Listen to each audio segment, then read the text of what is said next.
할렐루야.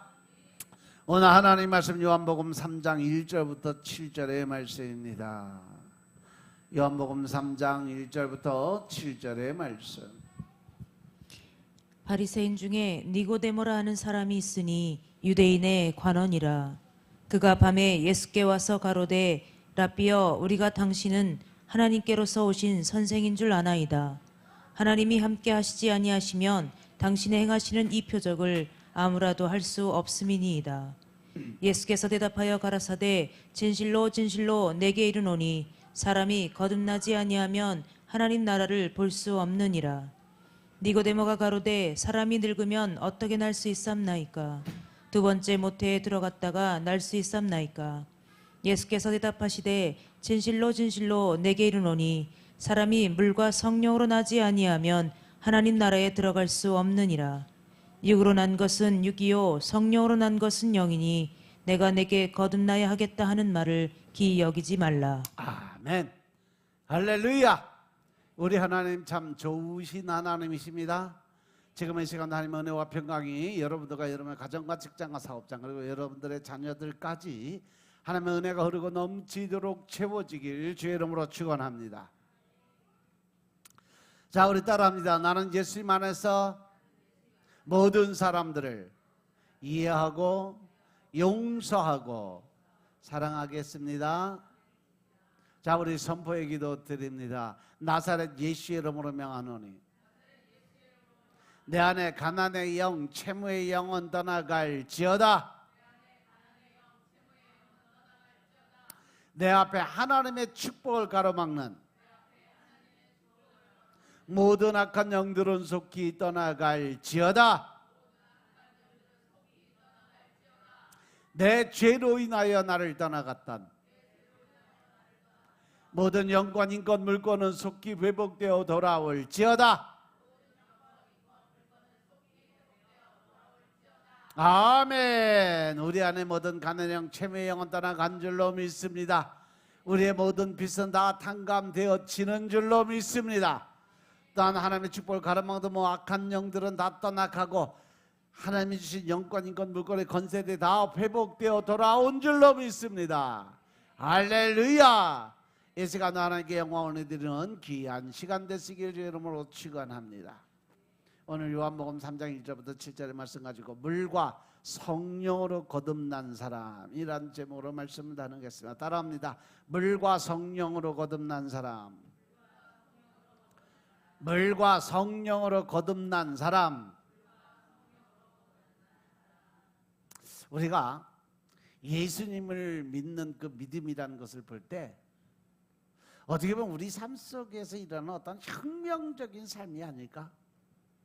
뭔가 완전히 변화되고 새롭게 변화되는 그 모습.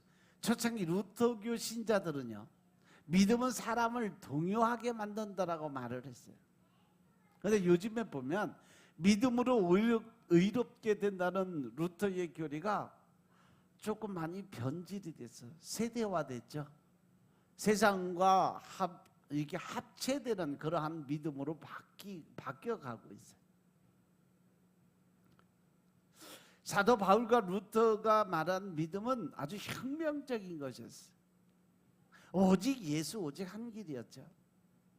그런데 믿음은 개인의 삶을 온통 뒤흔들 뿐 아니라 그저 전혀 다른 사람으로 변화를 시켜주는 역할을 해요. 그래서 우리가 온전히 하나님을, 즉 성령님을 내 안에 모셔드리고 그 성령님이 인도하시는 삶에 들어갔을 때 우리는 완전히 과거의 내 모습이 아니라 이제 새롭게 변화된 새로운 피조물로서의 삶을 살아갈 수 있는 그런 능력의 사람으로 변화가 된다는 거죠. 그렇기 때문에 혁명적인 삶이 바로 믿음의 삶이다라고 얘기할 수 있는 거예요. 우리 믿음은요, 개인의 삶을 완전히 사로잡아서 그리스도의 예수 안에 들어가 완전한 복종의 삶, 순종의 삶을 살게 만들어줘요. 그리고 믿음은 최종적인 고난을 지어주죠. 믿음은 사람의 마음을 완전히 사로잡아서 삶의 우선순위를 올바로 결정하게 해주고 그리고 하나님의 뜻에 부합한 삶을 살아가게 만들어주는 것이 바로 믿음에 의지하는 삶의 모습이다. 그래서 우리가 믿음을 가지고 있다 하면 최소한 우리 안에 뭐가 있어야 돼요? 말씀이 있어야 돼요. 그 말씀의 뜻을 깨닫고 그 말씀이 원하는, 즉 하나님이 원하시는 삶, 하나님이 알려주고 깨우쳐 주신 그 삶의 본질을 깨우쳐야 된다는 거죠. 그런데 오늘날 믿음은요, 하나님의 말씀과 예수 그리스도의 십자가의 형식적인 동의에 표하는 것을 따라가는 것에 불과하다는 거죠. 다소곳한 태도로 앉아서 영혼 구원에 열중하는 강단에서 나오는 가르침이 그냥 고개만 끄덕이고 예 맞습니다 옳습니다 그리고 자기가 믿음을 가진 것처럼 착각하는 사람들이 많이 있다는 거죠. 그러한 믿음은 사람들을 동요시키는커녕 오히려 편안하게 해줘요. 그냥 교회 나오면 즐거워 기뻐 그냥 편안해. 그러한 믿음은요, 자아의 표면을 깨끗이 닦아주고 자긍심을 회복시켜주는 거죠. 자기 스스로 높아지려는 마음, 또 이 교만의 마음, 자기 의를 높이려는 마음, 자고하는 마음, 이러한 것이 스스로 자기를 높일 수 있는 그 삶의 본질로 들어가는 가장 지름길이라는 거예요. 따라서 우리들이 이 기독교가 장난삼아 믿을 수 있는 그 믿음의 삶이 아니라는 것을 모든 사람들에게 알게 해주고 보여줘야 된다는 거죠. 오직 세상의 삶 속으로 다시 돌아갈 수 없는 위치에 서게 된 사람만이 진정한 성경적으로 신앙적으로 참 믿음의 소유자라고 이야기할 수 있는 그 자리에 서야 된다는 거죠. 즉 하나님을 믿는 사람들이 최소한 세상과 또 환경과 조건에 맞추지 않는 그러한 삶, 그러므로 해서 오직 예수님만 바라보고 오직 말씀에 의지해서 살아가는 그 믿음의 삶에 본질적으로 보여줘야 된다는 거예요.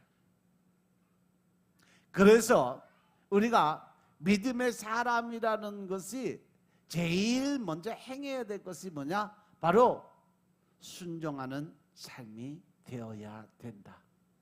믿으시면 아멘 합시다. 믿으시면 아멘 합시다. 그러면 어디에, 무엇에 순종하는 삶을 살아야 될까? 바로 말씀에. 말씀은 곧 진리고 진리는 곧 하나님이에요.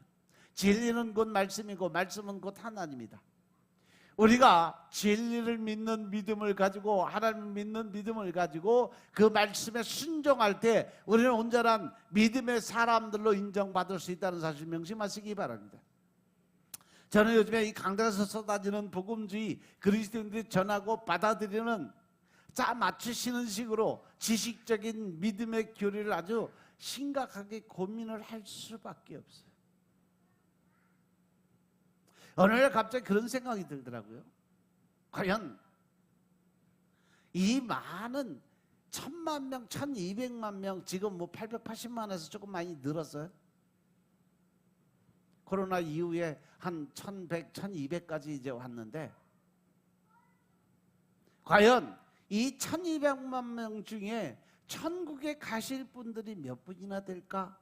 여러분 심각하게 한번 고민해 보셨나요? 뭐 남들 바라볼 필요 없어. 신앙은 내 거니까. 그죠?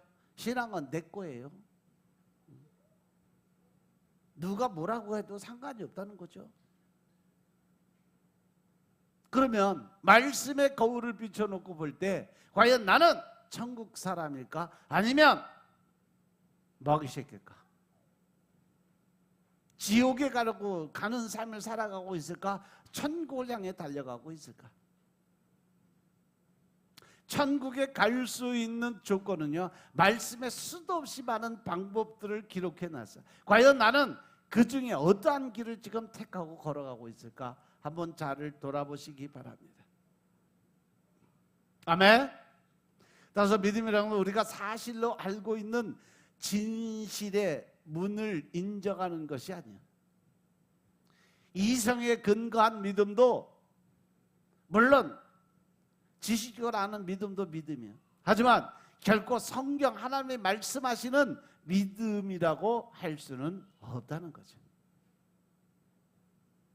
이성에 근거한 믿음은 확실한 증거를 받아들이는데 그칠 뿐이지 도덕적이거나 영적인 속성을 지니지 못했다는 것. 즉 다시 말해서 그 안에 영적인 삶의 그 모습이 결코 나타날 수가 없다는 거예요. 그래서 참 믿음이라는 것이 뭐냐? 하나님의 성품에 초점을 맞춰서 내가 그렇게 살아야 된다는 거죠. 그 삶이 뭐냐? 여러분들 매일 하나님 고백하고 나는 예수 그리스도의 사랑의 마음을 가지고 모든 사람들을 이해하고 용서하고 사랑하는 삶을 살아가겠습니다. 고백하는 삶. 그것이 진정한 참 믿음의 삶인 것임을 깨달으시기 바랍니다. 아멘. 그래서 참 믿음은 거짓을 말할 수 없으신 하나님의 도덕적인 그 완전함에 다른 증거를 구하지 않는 거예요. 말씀에 왜 why라는 because라는 그러한 단어를 포함시키지 않는 거예요. 하나님의 말씀하신 건 그대로 이루어질 줄 아는 것이 믿음이에요. 그것이 바로 참 믿음입니다. 하나님의 말씀하신 것만으로도 충분하게 내가 이해하고 믿어야 되는 것이 참 믿음의 본질이에요. 따라서 우리들은 하나님의 말씀하신 성경의 말씀을 이 땅에서 그대로 이루어질 것이라는 확신 있는 믿음을 가질 때 내가 진정한 참 믿음의 주인공이 될 수 있다는 사실 명심하시기 바랍니다. 아멘. 그래서 성경 하나님의 말씀하시는 믿음은 하나님과 하나님의 아들 예수 그리스도를 믿는 믿음을 얘기를 해요. 따라서 믿음은 성경에 계시된 하나님의 성품을 본받는 것, 예수 그리스도의 도를 따르라는 명령을 지키는 것이 온전한 믿음인 것임을 깨달으시기 바랍니다. 하지만 우리 안에 성령의 역사가 없이는 그러한 믿음을 가질 수가 없어요. 내 자아적 지식을 가지고 하나님의 말씀을 그대로 믿고 따라간다는 건 도저히 그것은 이 머리 지식으로는 이해가 안 돼요. 우리가 할 수 있는 것은 뭐예요? 바로 성령님이 내 안에 들어오셔서 그 말씀의 뜻을 깨닫게 하고 알게 하시고 그리고 나서야 믿음의 본질로 들어갈 수 있음을 깨달으시기 바랍니다. 내 안에 말씀을 통해서 성령님을 인정하고 받아들이고 그분을 모셔드려야 성령의 세례를 받게 되는 거고, 그 성령님이 내 안에 들어오셔서 내가 모르는 것을 알게 해주시고 깨닫게 해주시고 진리 곧 하나님이 어떠한 분인지 알게 해주셔야 우리가 진정한 참 믿음의 주인공이 될 수 있다는 사실 명심하시기 바랍니다. 아멘. 그래서 우리들은 반드시 말씀 안에서 성령의 세례를 받아야 되고 그 안에 성령 하나님이 이끌어 주시는 대로 살아갈 수 있는 그 믿음의 순종의 모습으로 변화되어야 내가 진정 하나님의 자녀로서 하늘나라 백성으로서 천국 백성으로 살아갈 수 있는 조건이 된다는 사실 명심하시기 바랍니다. 그래서 믿음은 회개하는 영혼에게 허락된 하나님의 선물일 뿐이에요. 감각이나 감격을 통해서 얻어지는 자료와는 아무 상관이 없는 것이 믿음이에요. 따라서 우리가 믿음을 가질 수 있다는 거, 또 믿음 안에 들어갈 수 있다는 거, 믿음을 통해서 내가 새롭게 변화되고 또 믿음을 통해서 내가 새 삶을 살아갈 수 있다는 것, 이 자체가 뭐예요? 바로 기적이라는 거죠. 우리가 믿음을 갖고 산다는 것 자체가 그래서 기적이다라고 표현을 한 거예요. 그래서 하나님이 하나님의 아들을 믿을 수 있는 능력을 허락하실 때 우리는 그 성령님의 인도하심에 따라 내 안에 믿음이 생겨날 수 있다는 사실 명심하시기 바랍니다. 그래서 이 믿음이란 것도요, 결코 내가 스스로 믿어야지 해서 믿는 게 아니라는 거예요. 내 안에 계신 성령님, 즉 하나님이 인정해 주시고 또 그분이 인도하심에 따라 내가 이끌리는 삶을 살아갈 때 믿음이 생길 수 있다. 즉 하나님이 허락하셔야 나는 믿음을 가질 수 있다는 사실 명심하시기 바랍니다. 아멘. 그래서 하나님이 아들을 믿는 그 믿을 수 있는 능력을 허락하실 때 믿음이 생기는 거예요. 하나님의 뜻에 일치하지 않는 행동은 믿음이 아니라 믿음에 미치지 못한 자아의 자기 교만의 삶인 것임을 깨달으시기 바랍니다. 그래서 믿음과 도덕적인 삶이라는 것은 동전의 양면과 같다라고 표현할 수 있어요. 믿음의 본질은 도덕이에요. 도덕적인 것.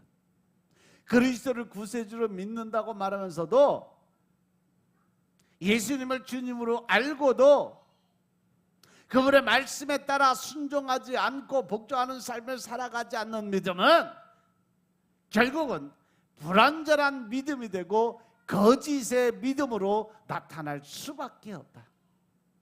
형식적으로 외형적으로 사람들에게 인정받기 위해서 내가 살아가는 믿음은 결코 그것이 하나님께 드려진 믿음의 본질이 될 수 없다라는 거예요. 그래서 참 믿음이라는 것은 말씀에 순종하는 삶을 살아야 된다는 전제 조건이 있어요. 그래서 진정한 믿음을 가진 사람의 모습은 말씀에 순종하게 되어 있다라는 사실 명심하시기 바랍니다. 하나님은 하나님의 말씀에 순종하는 자에게 믿음을 허락하신다는 사실도 명심하시기 바랍니다. 그래서 진정한 회개가 있는 곳에는 항상 말씀에 순종이 뒤따르게 되어 있음을 믿으시기 바랍니다. 율법적인 행위로 말미암은 구원에 이르는 잘못된 교리를 피하려다가 결국 우리는 순종이 없는 구원을 말하는 극단에 치우쳐지고 있어요. 그것이 뭐냐? 바로 이단들이나 아니면 천주교 교리들이 율법의 행위로 모든 것을 주장해 가요. 근데 그 안에 뭐가 없어? 예수 그리스도가 없어요. 형식에 불과한 거죠. 예수님이 말씀하신 것처럼 나로 말미암지 않고는 결코 하늘나라에 올 자가 없다라고 말씀하셨는데 불구하고 천주교에서는 성부, 성자, 성령 이 세 분이 하나님이라는 거 인정을 하면서도 예수님이 그분이라는 것은 인정 안 해요. 성모 마리아의 아들로만 인정을 해요. 그래서 천주교 안에 들어가 보면 예수 그리스도 즉 하나님이라는 그분이 성부, 성자 그분이 하나님이라는 사실을 인정을 안 해요. 그럼 결국 예수님을 통하지 않으니까 그분들이 천국을 갈 수 있을까 없을까? 없다. 예수님을 믿어야 오직 예수 그리스도를 통해야만 천국 백성이 될 수 있다는 사실 명심하시기 바랍니다. 아멘. 그래서 하나님은 늘 우리를 향해서 구원의 문을 열어놓으시고 10걸음 중에 9걸음은 예수님이 하나님이 우리에게 다가오세요. 그리고 딱 한 걸음은 하나님이 거기서 기다리신다는 거죠. 왜냐하면 하나님은 우리들에게 회개하는 마음을 갖게 하시지만 우리 대신 회개할 수 있는 부분은 없어요. 믿으시면 아멘하시다. 그래서 하나님께서 우리가 스스로 회개하고 그 자리에 들어올 때까지 기다리시는 하나님이심을 믿으시기 바랍니다. 그래서 하나님은 늘 우리에게 10개 중에 모든 걸 다 주는데 한 개만 하나만 돈 한 개만 남겨놓으세요. 그거는 내 거니까 나한테 드려라. 그게 뭐예요? 11조죠. 늘 하나님은 10개 중에 9개는 우리에게 다 주시는데 한 개는 내 거니까 그거는 네가 갖고 있다가 나한테 다시 드려라. 그러면 그걸 통해서 내가 너에게 복을 주겠다 약속하시는 거죠. 회개도 마찬가지요. 10걸음 중에 9걸음은 하나님이 다 해서 조건을 다 만들어줘. 나머지 한 걸음의 그 분량은 바로 내 안에 무릎 꿇음이고 내려놓음이에요. 믿으시면 아멘 합시다.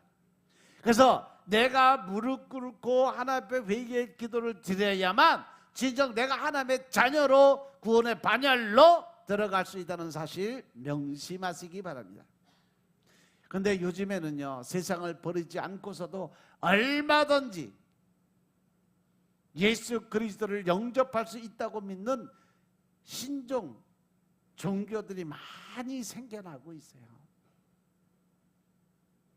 오직 예수님만 구원이 있는 것이 아니라 마호메드도 이슬람도 천주교도 불교도 자기가 믿는 모든 신들은 다 구원을 시킬 수 있다라는 조건을 걸어놓은 게 바로 WCC예요. NCCK고요. 생명을 유지하려면 날숨과 들숨이 조화를 이루어져야 우리가 숨 쉬는 그 숨이 이어져야 우리가 생명을 유지할 수 있어요. 따라서 예수 그리스도를 영접하려면 반드시 예수님의 뜻에 어긋나는 것을 버리는 것이 있어야 얻을 수 있는 것도 있다는 사실 명심하시기 바랍니다. 내 내려놓음을 통해서 내가 버리는 것이 있어야 예수님께 얻을 수 있고, 내가 버리는 것이 있어야 하나님께 얻을 수 있다는 사실 늘 명심하시기 바랍니다. 그래서 그리스도를 영접한다는 것은 요한일서 4장 17절의 말씀처럼 주께서 그러하신 같이 우리도 이 세상에서 그러하니라 라는 말씀의 의미를 깨닫는 것을 뜻하는 거죠. 요한일서 4장 16절부터 21절의 말씀 보겠습니다. 요한일서 4장 16절부터 21절의 말씀입니다.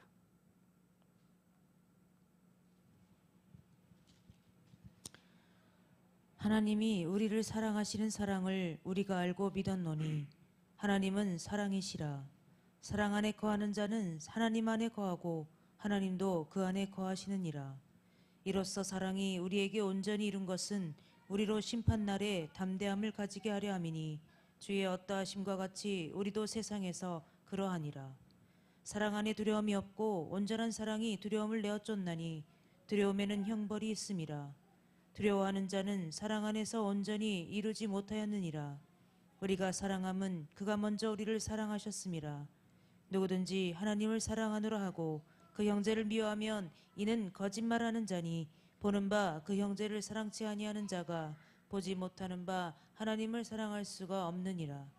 우리가 이 계명을 주께 받았나니 하나님을 사랑하는 자는 또한 그 형제를 사랑할지니라. 아멘. 할렐루야. 하나님이 우리를 사랑하시는 사랑 우리가 알고 믿었다고 그랬어요. 그죠? 하나님은 왜? 사랑이니까. 하나님이 우리를 사랑하는 사랑을 우리가 알고 믿었다. 우리는 사도들과 성도들로 이해할 수 있어요.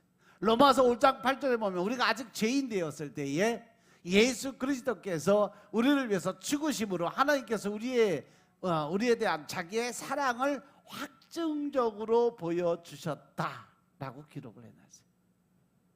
믿었다는 말씀은 이제 완료 시제 이미 이루어진 거예요. 믿었고 계속적으로 지속적으로 지금까지 믿고 따라왔다라는 의미예요. 그리고 의지했다는 의미죠. 하나님께서 우리를 사랑하심을 알고 계속 하나님을 의지하고 믿고 따라갔다는 거예요.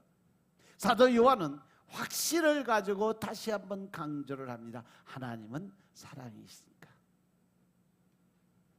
하나님은 사랑이시기 때문에 사랑 안에 거하는 자가 하나님 안에 거하는 사람인 것임을 믿으시기 바랍니다. 아멘. 왜냐하면 하나님도 그 안에 거하시는 분이세요. 그러면 하나님께서 그 안에 거하시는데 하나님 안에 거하는 사람은 어떤 사람일까? 하나님의 사랑 안에 거하는 사람. 근데 그 사랑은 어떠한 사랑이요? 사랑은 뭐라고 그랬어요? 허다한 죄를 덮어주는 거죠. 들쑤시고 찌르고 심판하고 판단하고 정죄하고 네가 잘났니 내가 잘났니 이렇게 하는 것이 아니라 사랑이라는 것은요, 그 사람이 어떠한 죄를 어떠한 허물을 어떠한 모습을 보인다 할지라도 그냥 덮어주고 이해하고 용서하는 마음, 그것이 바로 사랑의 마음인 것임을 깨달으시기 바랍니다. 아멘. 따라서 우리가 하나님의 사랑 안에 거하면 사랑이 그 모든 삶에 나타날 수밖에 없어요. 하나님께서 그 안에 거하고 그가 하나님 안에 거하는 증거는 세 가지요. 첫째, 성령님이 그 안에 거하시기 때문에 그렇죠. 두 번째는 뭐냐? 신앙의 고백이 그 안에 들어있어요. 세 번째는 뭐냐? 허다한 죄를 덮어주는 사랑이 그 안에 들어있습니다. 바로 그 사람, 즉 성령의 세례를 받은 사람이 바로 이 세 가지 증거가 들어있어야 성령의 세례를 받은 사람의 모습이다. 그리고 성령님께서 활동하시는 증거 두 가지, 뭐냐? 신앙 고백하고 사랑의 마음이죠. 사랑한다고 하면서 올바른 신앙을 고백하지 않는 사람은 아주 위험한 사람이에요. 뻥쟁이라는 얘기예요. 사랑한다고 하면서 하나님을 사랑하는 모습을 나타내지 않는 그러한 사람, 입술로는 내가 사랑한다고 하면서 뒤돌아서 남을 헐뜯고 비판하고 판단하고 정죄하며 사람들에게 웃음거리로 만드는 자체가 잘못된 거예요. 신앙 고백을 드리면서 사랑하지 않는 사람도 위험한 사람이에요. 15절에 보면 믿음을 말씀하시고 16절에서 사랑을 말씀하세요. 15절에 보면 누구든지 예수를 하나님의 아들이라 시인하면 하나님이 저 안에 거하시고 저도 하나님 안에 거한다라고 했어요. 즉 우리가 입술로 고백하고 그 고백한 신앙의 믿음을 지킬 때, 그래서 16절로 넘어오면서 하나님이 우리를 사랑하시는 사랑을 우리가 그래서 알고 믿었다라는 거예요. 믿으시면 아멘 합시다. 따라서 이렇게 믿음과 사랑은 함께 이루어진다는 사실이죠. 믿음과 사랑이 모두 어떻게 이루어지느냐? 내주하심의 열매고 증거라고 이야기를 해요. 그 증거는 하나님께서 거하심으로 성령님께서 내 안에 들어오심으로 모든 걸 이룰 수 있는 확증적인 모습이 들어있다라는 거예요. 즉 다시 말해서 성령님이 내 안에 계시지 아니하면 나는 하나님과 동행하는 삶을 산다 안 산다? 못 산다라는 거예요. 하나님이 나와 동행하시고 함께하시고 성령님이 내 안에 계심으로 해서 나는 완전히 바뀐 삶, 새로운 그 삶을 살아가야 그것이 바로 하나님의 사람으로 거듭나는 것임을 깨달으시기 바랍니다. 하나님이 우리 안에 거하시고 우리가 하나님 안에 거하시면 우리는 그 안에서 이해와 용서와 사랑의 마음을 가지니까 모든 사람을 다 사랑할 수밖에 없다. 믿으시면 아멘 합시다. 그래서 그 안에 성령님이 안 계시면 그 가슴은 너무 냉랭해 차가워. 성령님이 내주하시면 예수님을 믿을 뿐 아니라 그 마음이 하나님의 사랑으로 아주 뜨겁게 변화된다는 사실 명심하시기 바랍니다. 서로 사랑할 수 있게 되는 거죠. 하나님과 이웃을 사랑하는 마음으로, 그 삶으로 그 자신의 정체성을 나타내는 삶. 과거에 내가 어떠한 사람이었든지 그거는 전혀 상관이 없어요. 이제는 예수님 안에서 성령님을 통해서 내가 변화된 삶을, 거듭난 삶, 새롭게 변화된 삶을 살아가게 되니까 이제 나는 언제나 이해와 용서와 사랑의 사람으로 변화돼야 되는 줄로 믿으시기 바랍니다. 아멘. 믿으시면 아멘 합시다. 따라서 17절에 보니까 이로써 사랑이 우리에게 온전히 이루어진 것은 우리로 심판날에 담대함을 가지려 함이니. 할렐루야. 믿음의 사람, 즉 하나님을 믿는 믿음이 있는 사람은 그 마음속에 뭐가 있다? 담대함. 담대함이라는 것은 바로 모든 일에 긍정적인 생각을 가질 수 있는 사람. 주께서 그러하신 것 같이 하나님이 일하신 것처럼 우리도 이 세상에서 그렇게 살 수 있다는 확신적인 믿음을 가진 사람. 전능하신 하나님이 내 안에 들어오게 되심으로 해서 나는 모든 걸 할 수 있다 하면 된다 해보자. 이것이 바로 담대함의 믿음을 가진 자의 모습인 것임을 깨달으시기 바랍니다. 여기서 이로써라는 것은 16절을 잇는 그런 말씀이 되면 하나님께서 그의 백성에게 거하고 그 백성이 하나님 안에 거함으로써 라고 이해를 할 수 있는 부분이에요.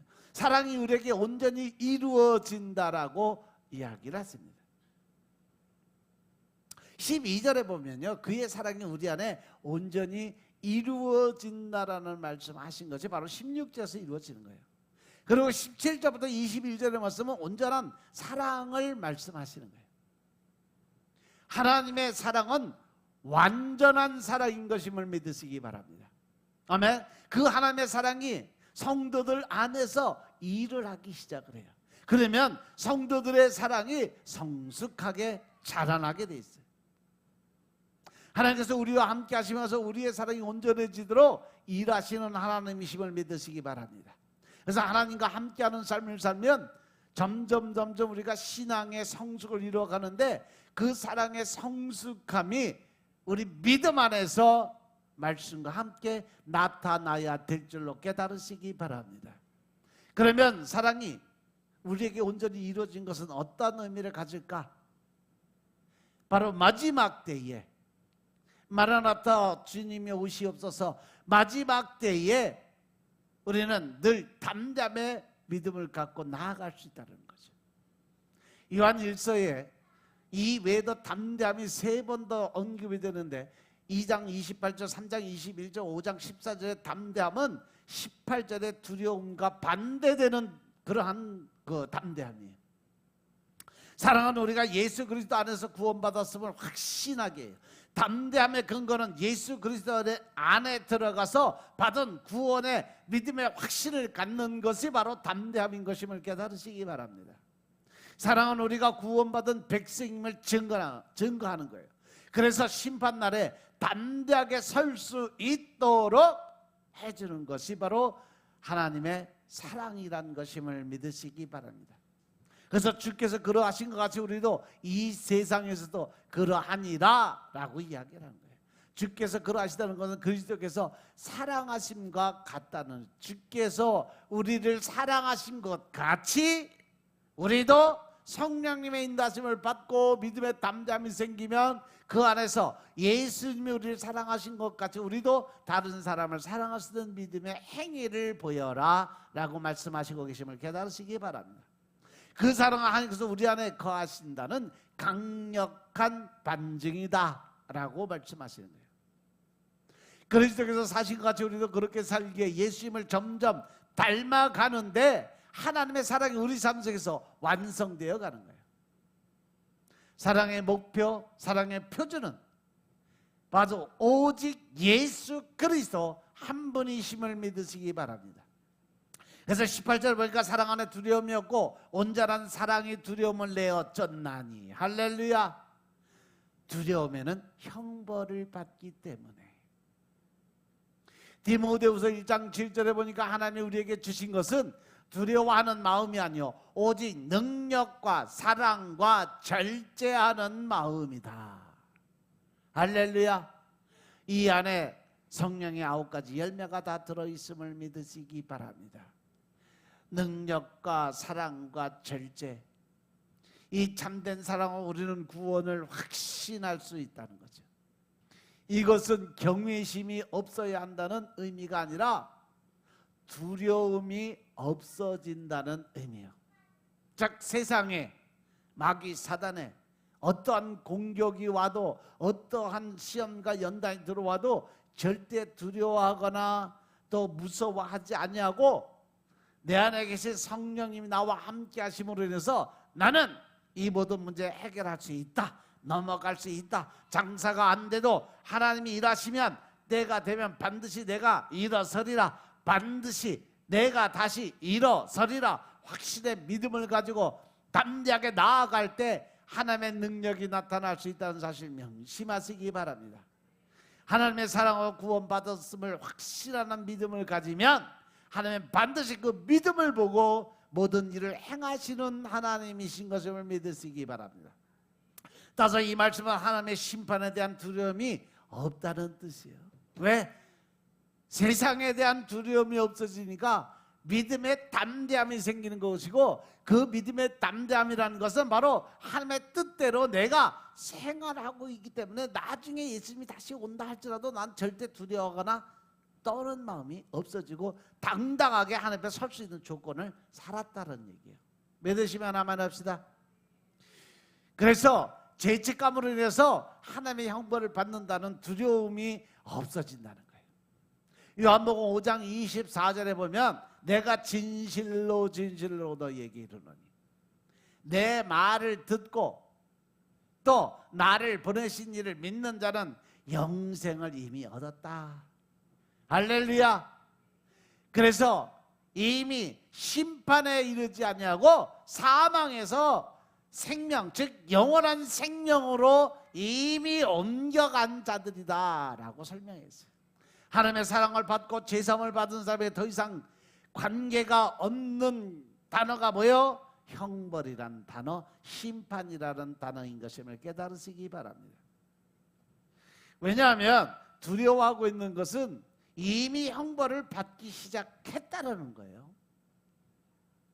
하지만 예수님을 믿는 우리에게 형벌에 대한 두려움이 없어요. 예수 그리스도 우리에게 받아야 할 형벌을 이미 다 받으시고 이미 그 모든 걸 해결하셨음을 믿으시기 바랍니다. 그래서 로마 8장 15절에 보면 너희는 다시 무서워하는 종의 영을 받지 아니하고 양자의 영을 받았으므로 할렐루야 우리가 아버지라 부르짖는다라고 기록을 해놨어요. 두려워하는 자는 사랑 안에서 온전히 이루지 못한다라고 말씀하셨음을 깨달으시기 바랍니다. 그 두려움은 바로 우리가 가지고 있는 죄성이에요. 죄를 지음으로 우리는 하나님에 대한 두려움이 생기는 거고, 내가 죄를 짓지 않고 말씀 안에 성령의 인도하심에 따라 살아갈 때 우리는 그 믿음 안에서 담대함을 얻게 되니까 결코 두려워하는 마음이 생길 수가 없다. 우리가 하나님의 온전한 사랑을 받는 자녀라는 사실을 확신하게 되면 우리는 두려워하지 않게 된다는 사실이죠. 온전히 이루어지고 있는 사랑이 없기 때문에 두려워하는 마음을 갖게 된다는 사실입니다. 따라서 우리 그리스도인들은 하나님의 사랑 안에 있기 때문에 장차 있을 하나님의 심판을 두려워하는 마음을 가져야 된다, 안 가져야 된다? 안 가져야 된다. 마지막 때 심판을 두려워해야 된다, 안 두려워해야 된다? 그러려면 나는 어떻게 살아야 된다? 말씀에 의지해서 성령님이 인도하시는 대로 내 생각, 내 뜻 다 버리고 오직 말씀에 의지해서만 살아갈 수 있어야 된다. 로마서 8장 38절 39절을 보겠습니다. 로마서 8장 38절 39절의 말씀.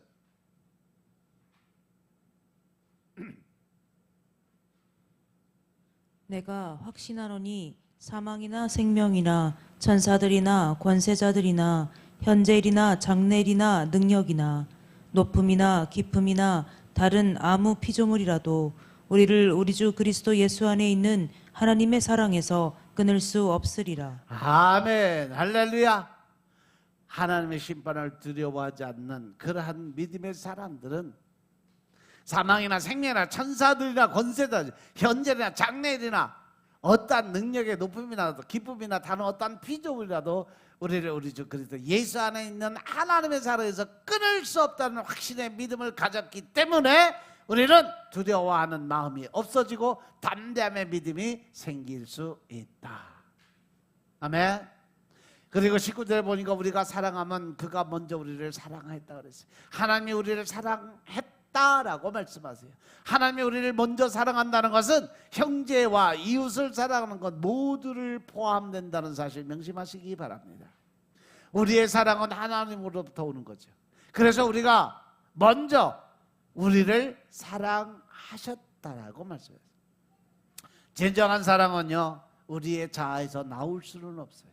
그래서 성도의 사랑은 하나님의 사랑에 근거를 두고 있는 것입니다. 따라서 우리가 그리스도인이라면 최소한 두려워하는 마음을 갖고 떨리는 마음을 갖는 것이 아니라 진정한 사랑을 나눌 수 있는 삶을 살아야 된다. 그 진정한 사랑은 오직 한 가지밖에 없어요. 그저 나누고 베푸는 삶. 어렵고 힘든 자들, 고아와 가부를 돌볼 수 있는 마음을 갖는 사람들. 내 거가 아니라 우리의 것으로 살아갈 수 있는 삶인 것임을 깨달으시기 바랍니다. 참된 사랑, 우리의 사랑의 주도권에 대한 합당한 반응이라는 거죠. 하나님께서 우리를 사랑하신 사랑에 대한 응답인 것임을 믿으시기 바랍니다. 그래서 회심의 증거가 뭐다? 바로 예수님을 닮아가는 삶. 예수님이 우리에게 주신 사랑을 이제는 내가 세상 사람들 향해 나누고 베푸는 삶을 살아가야 된다는 사실이죠. 그래서 20절에 보니까 누구든지 하나님을 사랑한다 하면서 그 형제를 미워하는 것은 이것은 뻥이다. 거짓말시키는 사람이다. 하나님을 사랑한다고 말만 하는 사람들, 이건 다 거짓말쟁이라는 거예요. 초기 영지주의자들의 주장이죠. 그들은 하나님을 사랑한다고 하면서 믿음의 공동체에서 말은 하나님 사랑한다 그러고 그 바깥으로 나가서는 사람들을 비판하고 판단하고 정죄하고 율법의 테두리 안에서 사람들에게 온갖 모욕적인 언사를 사용하면서 그렇게 살았던 사람들. 그래서 그들이 특히 교회를 사랑하지 않았어요. 그것은 형제를 미워하는 것이고 그들이 하나님을 사랑한다고 말하는 것은 다 거짓말이다, 뻥이다 라고 말씀하시는 거예요. 거짓말로 하나님을 사랑한다는 사람이 있다고 말씀하시는 겁니다. 1장 6절에 보면 요한일서 1장 6절에 보면 하나님과 사귐이 있다고 하면서 어두움 가운데 행하면 거짓말이라고 그랬어요. 5절부터 7절의 말씀 보면 우리가 저에게 듣고 우리 너희에게 전하는 소식이 이거다 하면서 곧 하나님은 뭐예요? 빛이다. 그에게는 어둠이 조금도 없다. 즉 거짓이 전혀 없다. 만일 우리가 하나님이 사귐이 있다고 하고 어두운 가운데 행하면 거짓말하고 진리를 행하지 아니하거니와 더 나아가서 저가 빛 가운데 계신 것 같이 우리도 빛 가운데 행하면 우리가 서로 사귐이 있고 더 나아가서 아들 예수의 피가 우리를 모든 죄에서 깨끗하게 하실 것이다. 예수 그리스도의 신성을 부인하면서 성령을 받았다고 말하는 것도 거짓말이다 이 말이죠. 예수님을 믿는다 하나님의 아들이라 말로 하면서 그 자체를 예수님을 하나님으로 인정 못하는 것 자체가 죄다, 거짓이다, 뻥이다, 가짜 믿음이다 이 말이에요. 어디서 그러고 있어요? 천국에서 그러고 있잖아.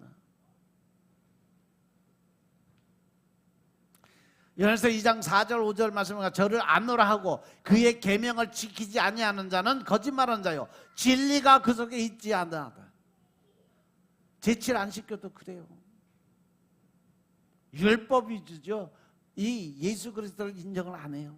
더 나아가서 누구든지 그의 말씀을 지키는 자는 하나님의 사랑이 참으로 그 속에서 온전히 되는 이로써 우리가 저 안에 있는 줄을 아노라. 할렐루야, 할렐루야.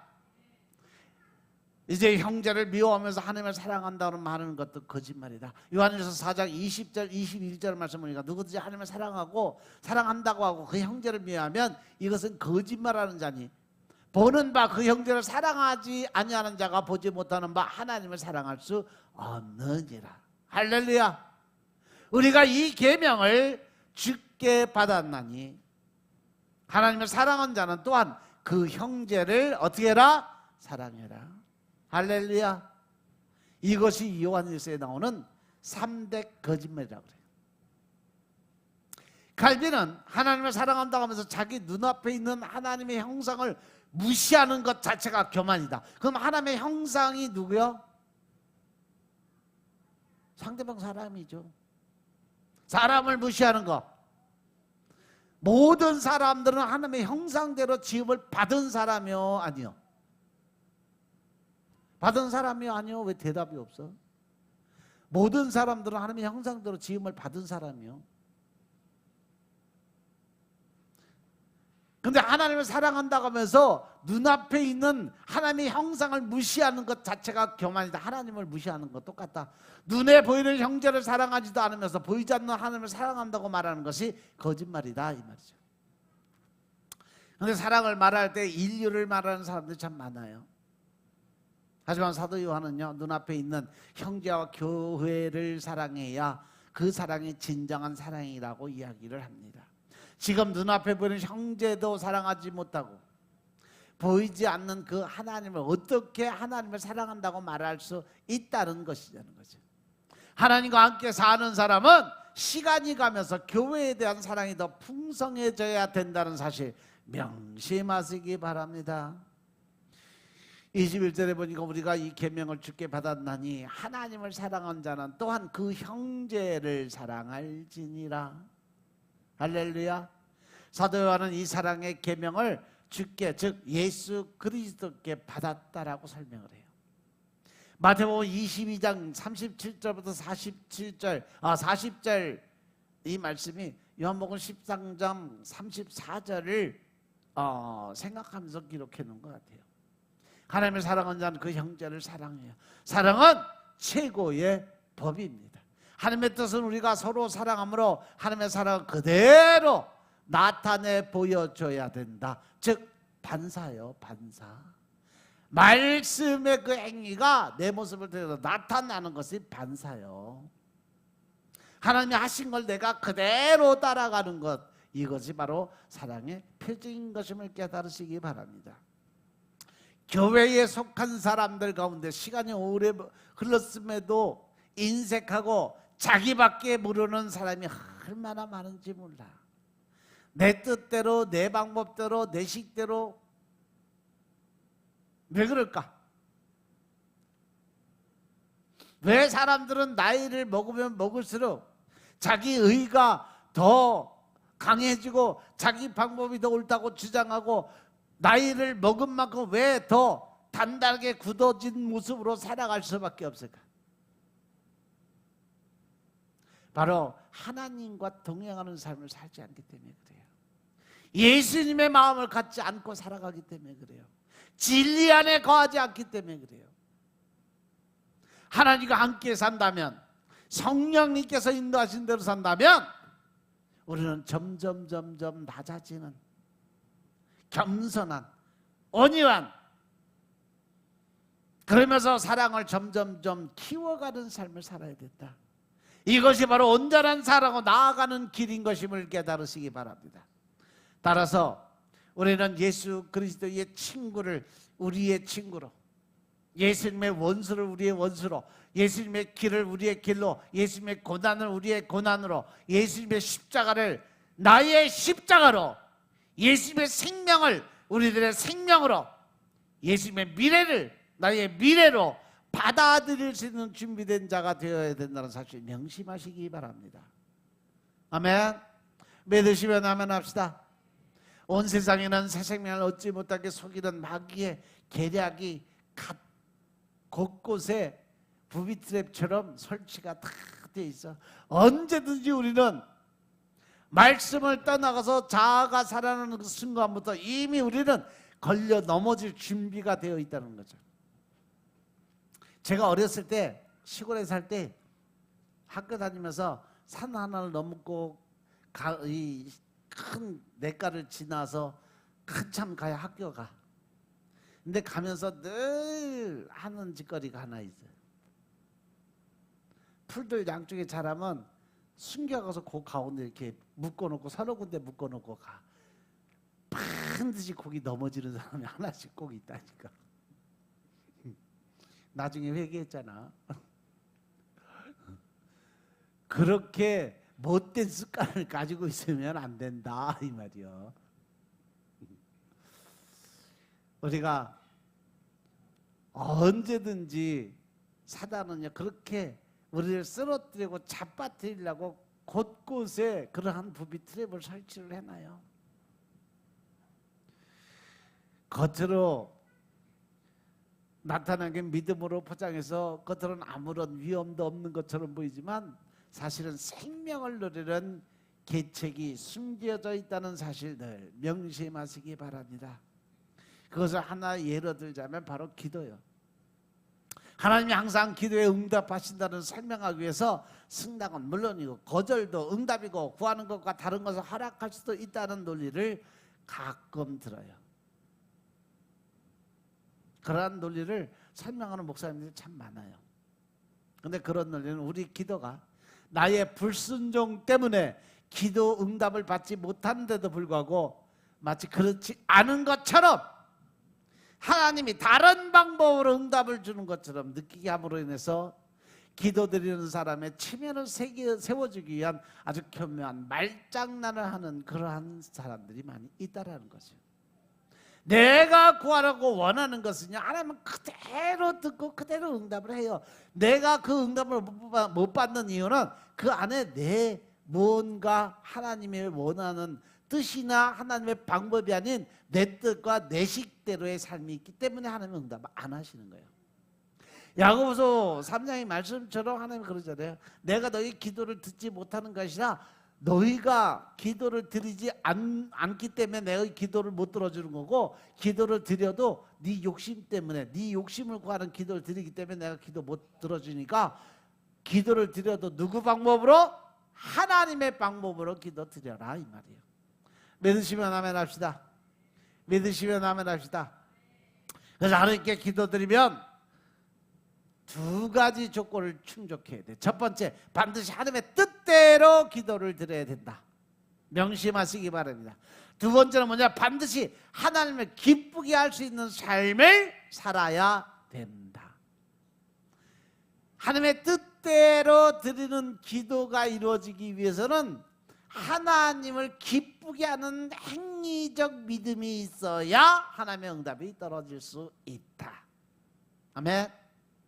우리가 하나님의 뜻대로 살기 위해서는 먼저 하나님의 뜻이 무엇인지 알아야 돼. 그러기 위해서 하나님의 뜻을 기록해 놓은 말씀을 꾸준히 읽어야 되고 먹어야 되고 마셔야 돼.